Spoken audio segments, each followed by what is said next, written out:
Hi there, this is Jen, and thanks for joining me today. Today I'm creating a few cards using one stencil, and the stencil is by Creative Expressions, and it is called Falling. And I will also be using my Distress Oxides. I make two kind of fallish cards and then one just regular thank you card. For the first two cards, I use my Distress Oxides, which are excuse me, carved pumpkin, twisted citron, mustard seed, and candied apple.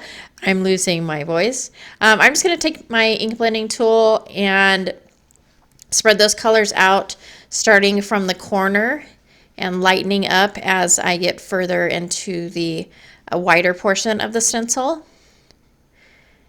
And then I'm going to actually move the stencil, which is why I didn't tape it down, because I wanted the graduated effect to be closer. And when I did this panel, I was not 100% sure what I was going to do with it as far as a card. And it actually didn't end up mattering at all that I was moving the stencil instead of just doing it together. But it does make the colors a little bit closer together, which I think gives a really cool effect, kind of like a spiral effect. And so I think it's cool.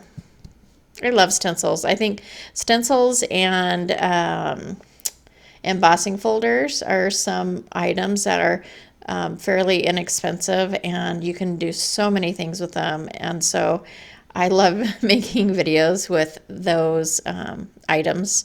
So the second card, again, I'm using the same colors as the first, and I am just blending out some colors onto a piece of Bristol Smooth cardstock.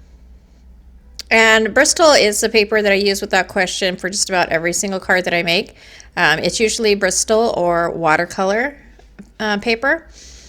I don't use the Nina. I don't know why. I know that a lot of people really like it, and it's not that I don't like it. I just, for some reason, I don't have a lot of luck blending out inks on Nina, and I don't know why. Maybe I'm doing it wrong, but Bristol for me is a very it's very convenient because I can go get it from Michael's, and also it's not horribly expensive. I just cut the panels down to the size that I need, and usually I cut down a lot of panels at once, then put them in my little card box, and then they're ready to go. I can just grab them.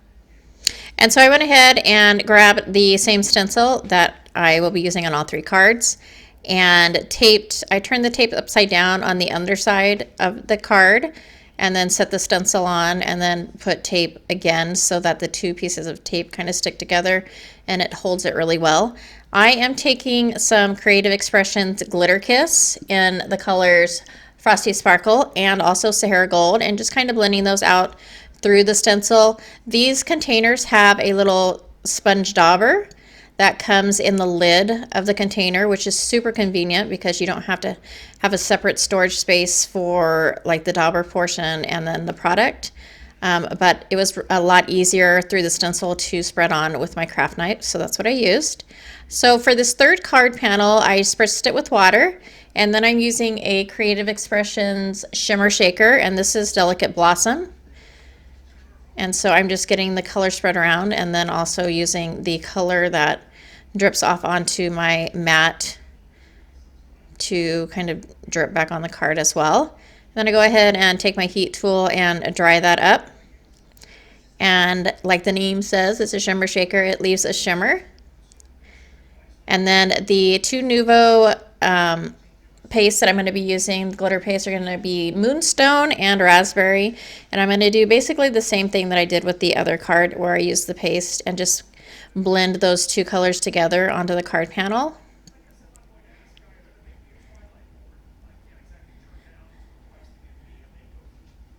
And the good thing about the Glitter Kiss, it's a little bit thinner, and so it doesn't stick on the stencil as bad as the Nuvo does. One of the reasons that I don't like using the Nuvo is because it's so hard, it seems like, to clean off the stencil. It sticks so badly, and it's just kind of a pain. So the Glitter Kiss comes off super easy.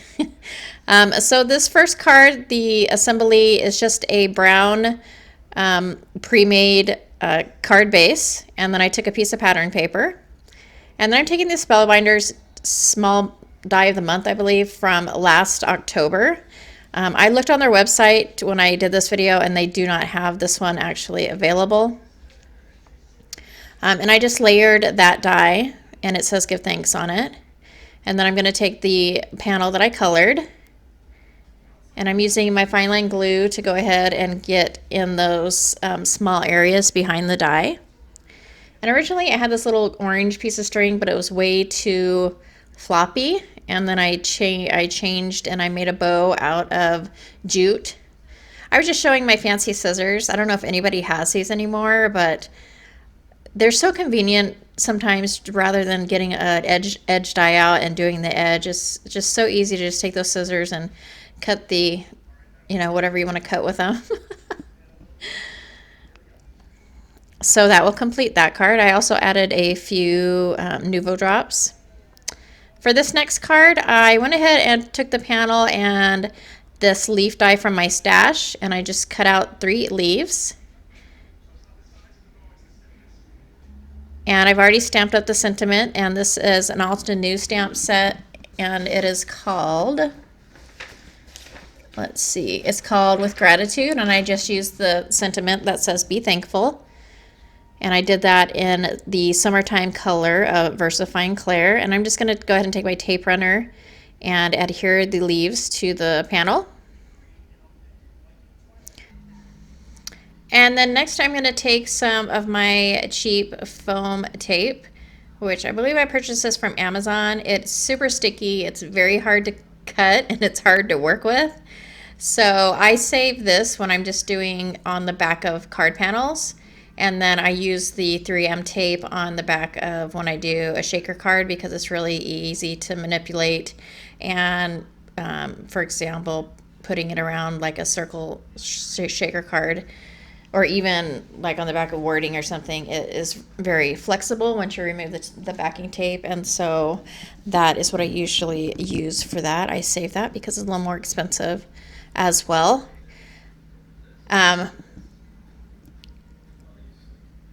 And so then I added some sequins, and I'm also going to add this mustard seed distress oxide. I just put a little swatch on a stamping block. And then I'm just taking an old paintbrush, and I'll put some splatter on the card. And that will complete this card, and that will complete the, no, I have one more card left. Not done yet! So this last card, I am using this Hey You, I believe it's called, no, what's it called? Oh, it is called Hey You. So it's a Ranger, the letterette line, and I really love the fonts on this stamp set, and there's actually 2 stamps in here. So I'm using the one that says Hey You, thanks. And so I'm taking my piece of heat resistant acetate, and the acetate comes with a kind of like a thin tissue sheet on the back of it. And so I just used my Versamark embossing ink and then heat set the white embossing powder on that. And then I scored the very end of the panel, the acetate panel, and folded that over. And I'm taking a piece of double-sided tape, and that folded over portion of the acetate will stick to the back, so that the front of the card panel you don't see any glue or anything else that is adhering that piece.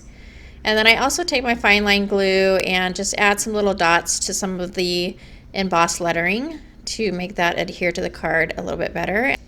And that will complete the 3rd card in this video, and that's it for me. I hope you enjoyed the video. If you like this video or found it informative, please go ahead and give me a thumbs up. I would love to have you as a subscriber, so if you would like to subscribe, please hit that red subscribe button. Thanks again for joining me, and I will catch you next time.